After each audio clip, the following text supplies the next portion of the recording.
So just a few days ago, I was diagnosed with laryngitis, or throat infection.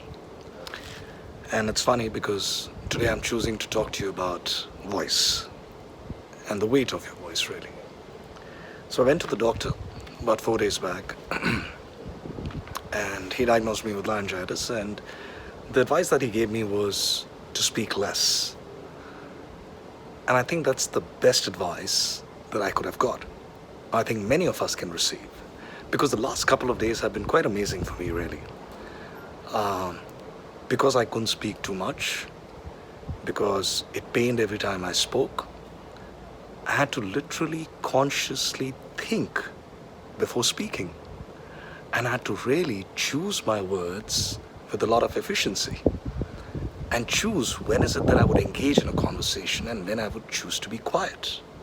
So it turns out that speaking less was one of the best advices I could get, because it certainly led to fewer arguments, fewer disagreements, and much fewer feelings of being misunderstood with people I was speaking with. So a few months back, I was co-facilitating a leadership lab with my colleague, my partner Vivek, in India. And after we finished it, it went off really well.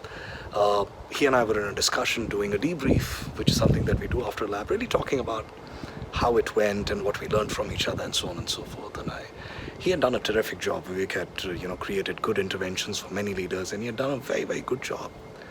So I started off by sharing with him all the good stuff that he had done and complimented him. And then I asked him, I said, how are you feeling? He said, very excited, very happy, very proud to receive all of this feedback from you. And I said, great. And I said, okay, and let me now also talk to you about some growing edges, some things you could do better. And I said to him, I said, look, we have this process of capturing of observations on experiments. I noticed you didn't do that. And he said, no, but I did, just not in that moment, but I did it later, but I did. And he then stopped and said to me, he said, Gatik, do trust me. He smiled and said, don't worry, trust me, I will follow the process. But that statement of his kind of triggered me and triggered my amygdala perhaps. And I said, what do you mean trust you? Of course I trust you. And that led to a conversation of me ending up telling him that, I'm really disappointed that you feel that I'm not trusting you, because trust is not the issue here. And the conversation went on a completely different tangent. And it took me a little while and help from another colleague of mine to help me realize what I had done. Because in a span of 5 minutes of a conversation, I had moved Vivek from excitement and feeling proud to a feeling of, feeling very low and not so good. And that's really what I'm talking about, the weight of our voice. When we speak to somebody, are we able to balance between our need to express what we want to say, which is what I call sensitivity to self, my want to say what I want to say? Can we balance that by understanding how it would impact the other person, which is really sensitivity to others?